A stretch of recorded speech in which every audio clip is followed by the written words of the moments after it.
Assalamualaikum warahmatullahi wabarakatuh.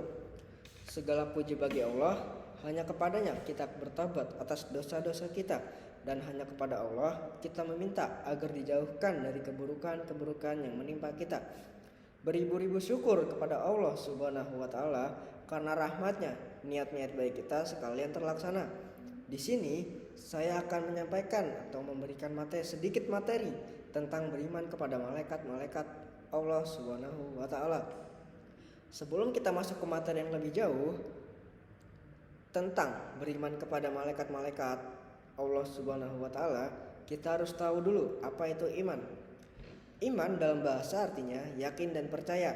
Iman kepada malaikat berarti mempercayai dan meyakini bahwa Allah Subhanahu wa Ta'ala telah menciptakan malaikat yang diberi tugas dan kewajiban untuk mengatur alam dan mengurus perjalanan alam semesta dan tugas-tugas tertentu lainnya. Apa sih hukum beriman kepada malaikat-malaikat Allah Subhanahu wa Ta'ala? Hukum beriman kepada malaikat yaitu wajib bagi seorang umat muslim.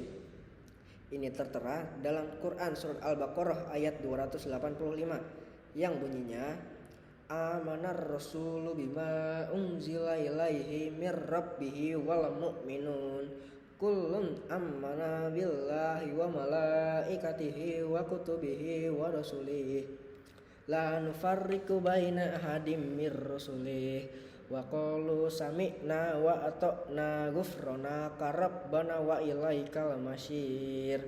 Yang artinya Rasul Muhammad beriman pada Al-Quran yang telah diturunkan kepadanya dari Tuhannya.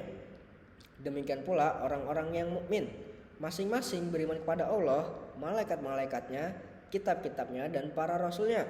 Mereka juga berkata, kami tidak membeda-bedakan seorang pun dari para rasul-rasulnya. Mereka juga berkata, kami dengar dan kami taat. Ampunilah kami, wahai Tuhan kami, hanya kepadamu tempat kami kembali. Dan bagaimana jika seorang muslim tidak beriman kepada malaikat-malaikat Allah Subhanahu wa Ta'ala?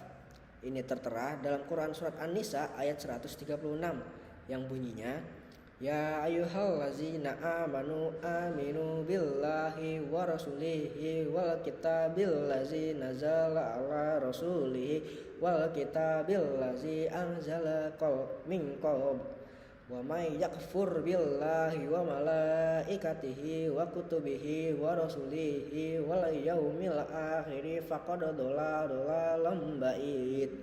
Yang artinya, wahai orang-orang yang beriman, tetaplah beriman kepada Allah,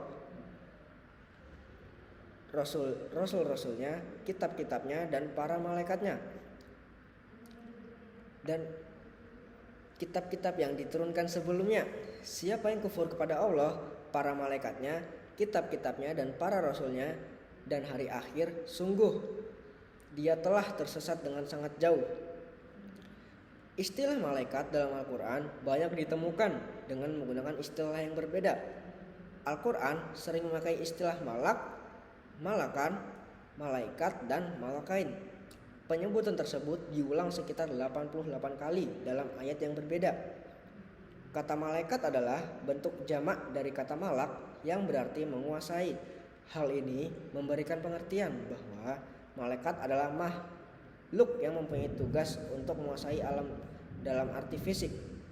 Sebagian ulama berpendapat bahwa kata malak adalah derivasi dari kata alaka atau malakah yang mempunyai arti mengutus atau perutusan atau risalah.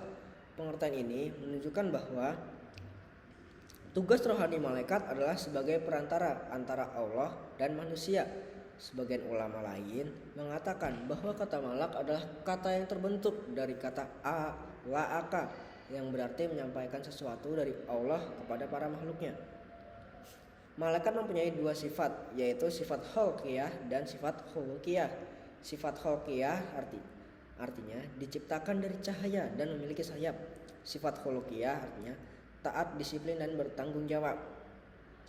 Nama-nama malaikat yang wajib diketahui oleh umat muslim yaitu ada Jibril, Mikail, Israfil, Israil, Munkar, Nakir, Raqib, Atid, Malik, dan Ridwan. Semua memiliki tugas dan kewajibannya masing-masing.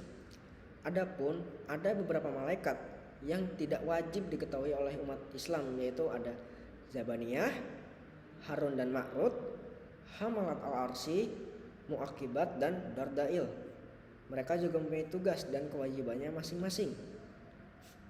Kita dapat mengimani dan mengamalkan sifat-sifat dari para malaikat, mulai dari ketaatan dan kedisiplinan, pengendalian diri dari sifat negatif, memiliki rasa tanggung jawab, menyucikan pujian kepada Allah Subhanahu wa taala, selalu beribadah kepada Allah Subhanahu wa taala. Nah, hikmah yang kita dapat dari beriman kepada malaikat yaitu antara lain menambah keimanan dan ketakwaan kepada Allah Subhanahu wa taala, berhati-hati dalam berucap dan perbuatan karena segala yang dilakukan tak luput dari pengamatan para malaikat. Menumbuhkan cinta amal saleh karena malaikat selalu mencatat amal manusia, baik buruk maupun yang baik. Menambah semangat dan ikhlas dalam beribadah. Berdasarkan materi yang telah disampaikan, dapat disimpulkan bahwa beriman kepada malaikat adalah salah satu rukun iman yang wajib diyakini oleh setiap umat muslim. Iman kepada malaikat berarti meyakini bahwa Allah Subhanahu wa taala telah menciptakan malaikat yang memiliki tugas-tugas tertentu. Malaikat adalah makhluk gaib yang diciptakan dari cahaya dan memiliki sifat-sifat taat, disiplin, dan bertanggung jawab. Oleh karena itu, marilah kita senantiasa beriman kepada malaikat dan mengimani tugas-tugasnya. Dengan demikian, kita dapat menjadi insan yang bertakwa dan selalu berada dalam lindungan Allah Subhanahu wa taala. Sekian pembahasan materi kultum dari saya. Semoga apa yang saya sampaikan dapat menjadi ilmu yang bermanfaat bagi kita semua. Yang baik datangnya dari Allah, yang salah datang dari diri saya sendiri. Mohon maaf apabila ada kesalahan dalam penyampaian materi maupun dalam kata-kata saya. Wassalamualaikum warahmatullahi wabarakatuh.